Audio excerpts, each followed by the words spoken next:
Financial mistakes are going to happen. It's part of life, but they're even more important when you're in your 60s. Today, we're going to look at 5 critical mistakes that people make in their 60s and how you can avoid them. It's coming up next.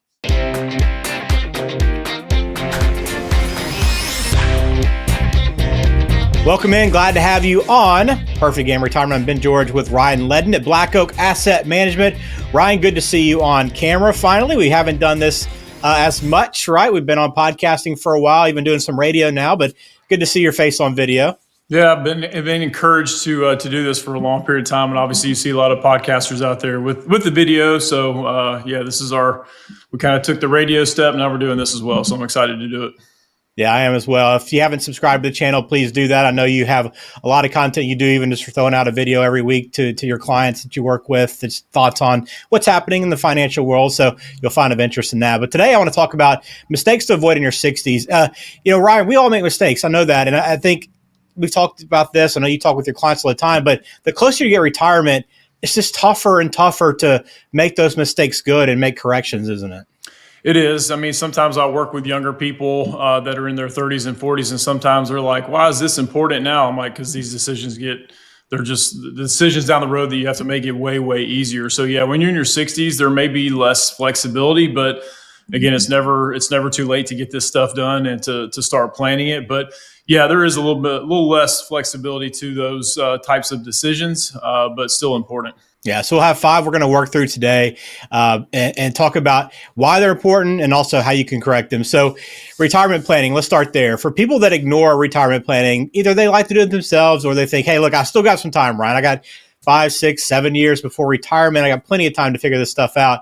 Why is it so important to begin that planning process in your 60s and even really earlier than that?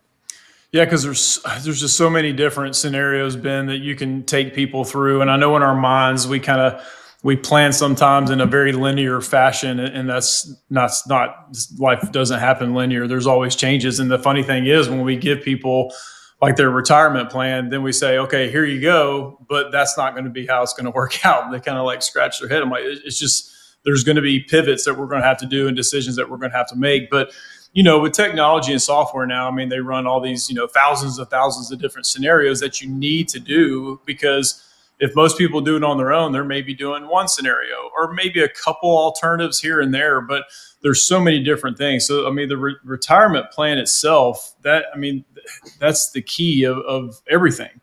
I mean, I know a lot of people want to focus on rates of returns and things like that, but it's the retirement plan, and then everything branches off from that. So it's like the spoke in the middle, or the hub, and then the spokes come off of the different taxes, investments, insurance, healthcare, inflation, all those things branch off from that. So you have to have that retirement income plan before you get in retirement. You got to. All right. So planning first and foremost needs to be a priority, especially when you're 60s, getting close to retirement.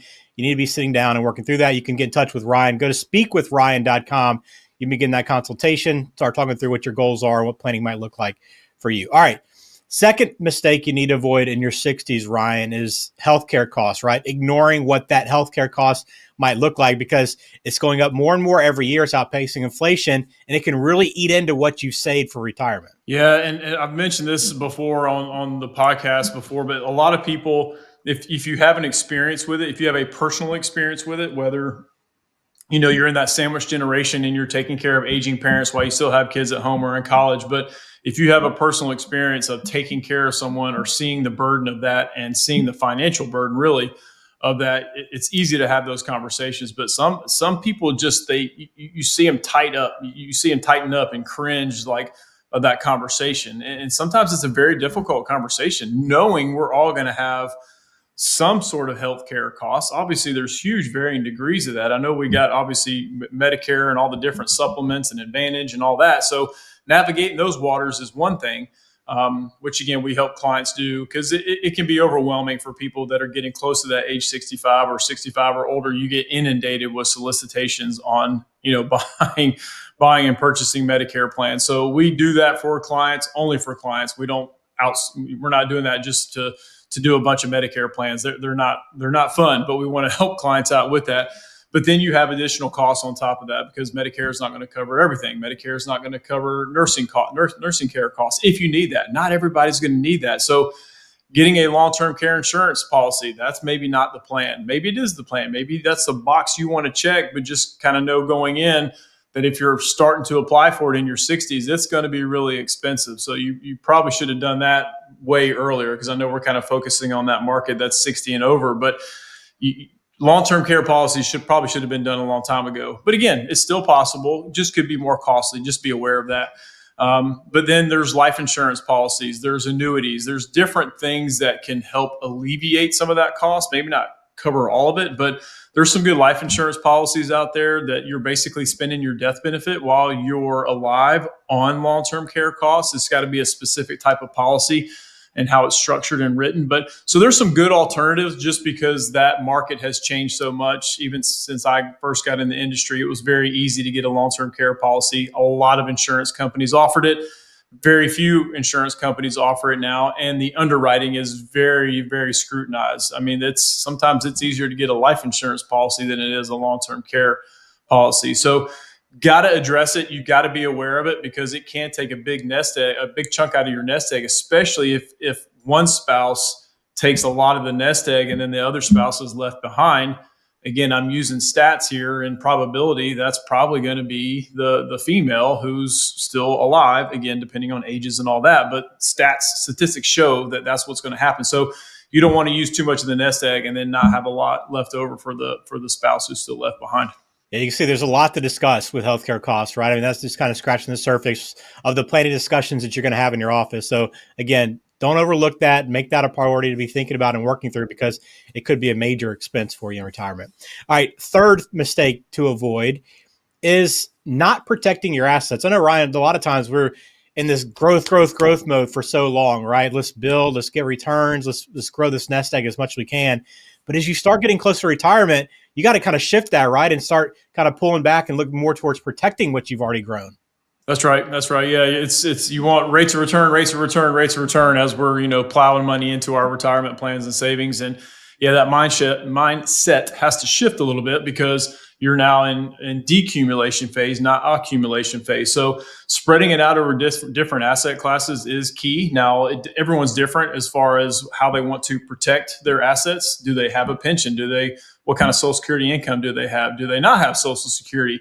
Do they need to take a chunk of their money and put it in an income annuity that guarantees a certain type of income for life? So there's different strategies that you can use, but definitely diversification is a huge thing. I know it's kind of a nerdy buzzword in our industry, but spreading it out over different asset classes and being able to pull different income during different times of when the market's doing. So I'm not saying get super conservative, but there is some adjustments that you need to make as you're starting to take that income out. All right. Again, if you have questions, speakwithryan.com or go to blackoakam.com. Longevity is the next one.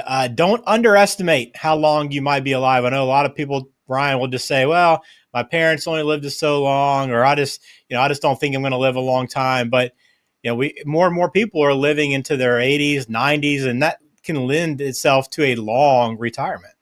Absolutely. And most of the retirement plans we run for people, it's usually age 94. We can adjust that. Some people want to make that longer. People make that shorter. I would rather plan for a longer retirement, because it just makes the planning a whole lot easier. I've had one person come in and say they want to do to 80, like for that very reason that you just said. I don't have longevity in my family. And I'm like, I don't know, 80's a little scary for me to do a retirement plan for you. And this person was in their 60s. So statistics show if you're, somewhat healthy in your 60s, you have a really good probability to living into your late 80s and early 90s. Obviously, they're all probability type things, but that's what we have to go on as financial planners. So we have to plan for that. But longevity is definitely a huge risk. My grandmother's 97. She'll be 98 this year, and she is just still plugging along. And I can see her easily going past 100. So, and she's outlived my mom. She's outlived a husband. So, and actually 2 kids. My uncle has passed away too. So you need to plan for that, because if you don't, then you're in a tough spot if you do live longer than you anticipated. Yeah, don't underestimate how long you might be around to enjoy retirement. Last one, Ryan, the 5th mistake here to avoid in your 60s is omitting an estate plan. How important is estate planning for what you do at Black Oak? It's huge, and we've added that feature too for clients that work with us. It's an online tool that they can create their entire estate plan if they don't want to go see an attorney or don't feel like they have to. Now, in some cases, they need to go see an estate planning attorney because there's a lot of moving parts and there's complexity. But the channel we give our clients access to, most of the time they can just do it on their own. They can create a trust, but an estate plan is huge, especially with blended families. You have to do it. Now, obviously, a part of that estate plan is not just a will, a trust, a financial power of attorney, a medical power. Just filling out your beneficiary forms. That's a huge estate plan right there. And that's just what every advisor should do, is making sure and reviewing, hey, your beneficiaries, have these changed? Because life changes. And if you don't go back and make those adjustments, you may have someone getting your money that you had no wishes to getting that estate from you. So just make sure beneficiary forms are first and foremost, but then having an estate plan, especially as you get older, having those medical directives, power of attorney, financial power of attorney, you need to have those in place. Even me getting knee replacement surgery recently. I mean, they said, hey, bring your documents with you to the hospital. If they're not required, but it's encouraged because it's surgery. So there's risk anytime you go under. So kind of hearing that, it's like, oh gosh, that's a little scary. But we have those things in place, so that's comforting. But most people, it's amazing, do not. So you got to take advantage of that. Yeah. So 5 mistakes. We narrowed it down. There's many more you want to avoid in your 60s. Again, that's what a certified financial planner like Ryan can help you with to make sure you don't veer off course in retirement. Best place to start, again, if you haven't started planning, want to make sure this is a priority for yourself and your family, you can do so by going to speakwithryan.com. You can schedule a time to meet with him and the team there at Black Oak Asset Management in Georgia. They have offices in Alpharetta, Macon, Lawrenceville, and soon to be in Athens as well. So make sure you check them out online at blackoakam.com. Ryan, good stuff as always. We appreciate this, and thank you for watching. Please subscribe to the video if you haven't already. We'll talk to you again soon. Thanks.